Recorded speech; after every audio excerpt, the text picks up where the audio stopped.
ખીર તો બધાના ઘરમાં બનતી જ હોય છે, પણ એકવાર મારી આ રેસીપી ખીર બનાવવાની ટ્રાય કરી જુઓ. રિયલીમાં કહું છું કે તમે જે નોર્મલ ખીર બનાવતા હશો ને એ ભૂલી જશો. તો ચાલો એના માટે રેસીપી સ્ટાર્ટ કરી લઈએ. તો અહીંયા મેં 3 ચમચી જેટલા ચોખા લઈ લીધા છે. ચોખા જે આપણે નોર્મલી ખીચડીના ચોખા આવે છે એ જ લઈ લીધા છે. એમાં થોડું પાણી એડ કરી આપણે એને ધોઈ લેવાના છે. ધોઈ અને આપણે ચોખાની અંદર બીજું પાણી એડ કરી દઈશું અને એને ઢાંકી અડધો કલાક માટે રેસ્ટ આપી દેવાનો છે. તો અડધો કલાક બાદ ચોખા છે એ સરસ રીતે આપણા પલળી ગયા છે, થોડા ફૂલાઈ પણ ગયા છે.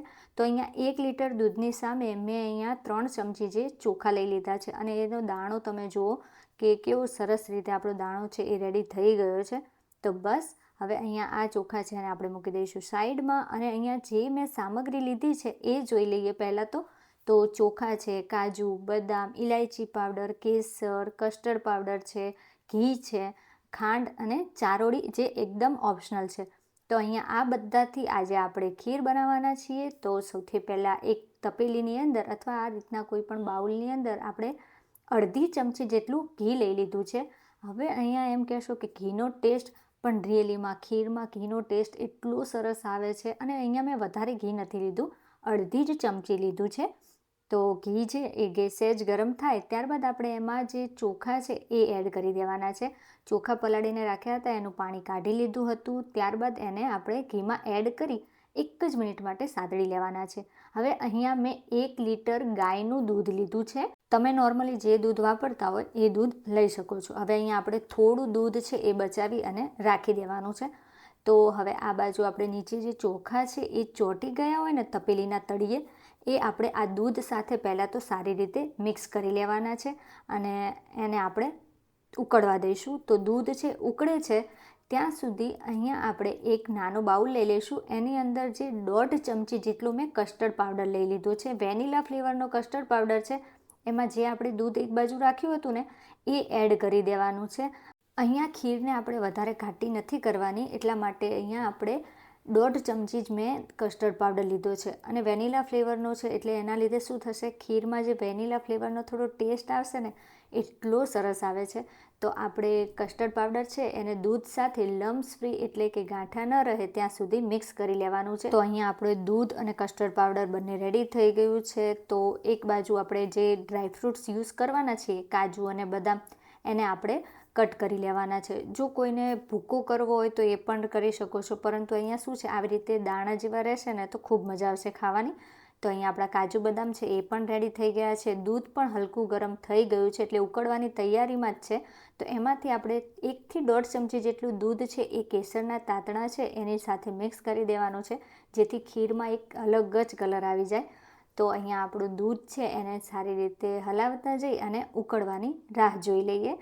તો અહીંયા થોડી જ વારમાં આપણું દૂધ છે એ સરસ રીતે ઉકળવા લાગ્યું છે અને ચોખા છે એ દૂધની સાથે જ જે રંધાતા જશે ને એના લીધે એનો ટેસ્ટ એટલે કે ચોખામાં જે દૂધનો ટેસ્ટ આવશે ને એ ખૂબ જ સરસ આવશે. નોર્મલી આપણે શું કરીએ છીએ કે પહેલાં ચોખા રાંધી લઈએ છીએ એટલે કે ભાત બનાવી દઈએ ને પછી એમાં દૂધ એડ કરીએ છીએ.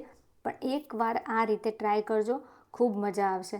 અને જે દૂધ એકવાર ઉકળી ગયું ને ત્યારબાદ આપણે ગળપણની ખાંડ એડ કરી દેવાની છે. જેટલું તમારે ગળપણ જોઈતું હોય ખીરમાં એ હિસાબે અહીંયા મેં અડધો કપ જેટલી ખાંડ એડ કરી લીધી છે. તો હવે ખાંડ ઓગળે ત્યાં સુધી આપણે એને મિક્સ કરી લઈશું અને એને ઉકળવા દેવાનું છે. તો થોડી જ વારમાં ખાંડ છે એક રસ થઈ ગઈ છે અને ચોખા છે એ પણ આપણા દૂધ સાથે સારી રીતે ચડી ગયા છે. તો જો આ રીતે એક દાણો લ્યો ને અને આ રીતે આપણે એને મસળીએ ને તો સરસ રીતે આપણે ચોખા છે રંધાઈ ગયા હોય. આટલી પ્રોસેસ તો બધાના ઘરમાં થતી જ હોય છે. પણ હવે આગળ અહીંયા જે ભાતના દાણા છે ને એને આપણે મેશ કરી લેવાના છે, જેથી દૂધ છે ને એ થોડું ઘાટું થતું જાય. એટલે એકદમ કેમ કે ચોખા અલગ લાગે અને દૂધ અલગ લાગે એવું ન થાય. જ્યારે આપણે ખીર ખાઈએ ને ત્યારે દૂધ અને ચોખા છે ને એકદમ સરસ રીતે એકરસ થઈ ગયા હોય. તો થોડીવાર એને આપણે ભાજીપાવના મેશર વડે અધકચરા કરવાના છે, વધારે એને મેશ એકદમ નથી કરવાના. જો આ રીતે દાણો થોડો તો દેખાવો જ જોઈએ. હવે બસ આ સ્ટેજ ઉપર આપણે એની અંદર એડ કરી દેવાનું છે કેસરવાળું દૂધ. અહીંયા કેસર મેં એ ટાઈમે જ પલાળ્યું હતું, પરંતુ જો તમે થોડી વહેલા પલાળશો ને તો એનો કલર એકદમ અલગ આવશે.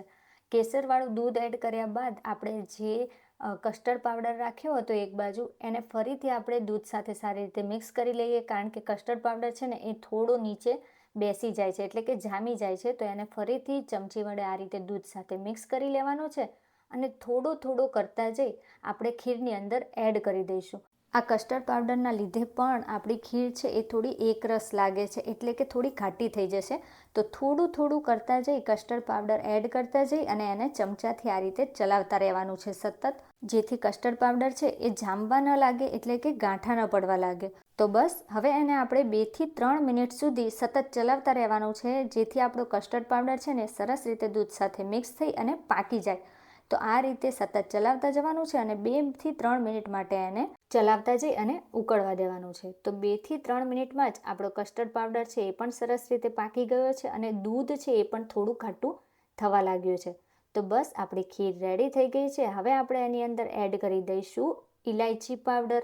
પછી આપણે જે કાજુ બદામ છે એ કટ કરીને રાખ્યા હતા એ એડ કરી દેવાની છે. અને ત્યારબાદ અહીંયા મેં એડ કરી છે મારી ફેવરેટ ચારોળી. હા, બધા કહેશે કે ચારોળી ખીરમાં, પણ હા, મારા જેવું કોઈ હશે કે જેને ચારોળી ખીરમાં, દૂધપાકમાં બધામાં ભાવે. મને પર્સનલીમાં ખીરની અંદર કે દૂધપાકમાં ચારોળી હોય ને એ હું એકલી જ ખાઈ જાઉં છું, કારણ કે મને ખૂબ જ ભાવે છે ચારોળી. તો આ બધું મિક્સ કરી લેવાનું છે અને લગભગ 1 જ મિનિટ માટે આપણે એને ચલાવતા જવાનું છે. 1 મિનિટ બાદ આપણે ગેસની ફ્લેમને કરી દઈશું બંધ અને ખીરને થવા દઈશું ઠંડી. પણ હા, એને વચ્ચે છે ને એ ચલાવતા રહેવાનું છે, જેથી ઉપર એકદમ જે મલાઈ જામે છે ને એ, એટલે કે તર જામે છે એ ન જામે. અને જામે ને તો પણ દૂધ સાથે સારી રીતે મિક્સ થઈ અને એકદમ ઘાટી થઈ જાય. તો અહીંયા મેં ખીરને 10 થી 15 મિનિટ માટે ઠંડી થવા દીધી હતી અને 10 થી 15 મિનિટ બાદ તમે જોઈ શકો છો આ રીતે તર થઈ જાય ને પછી એને તરને પણ આ ખીર સાથે મિક્સ કરી દઈશું અને એકદમ આપણી ખીર છે એકદમ ટેસ્ટી વેનીલા ફ્લેવરની રેડી થઈ ગઈ છે.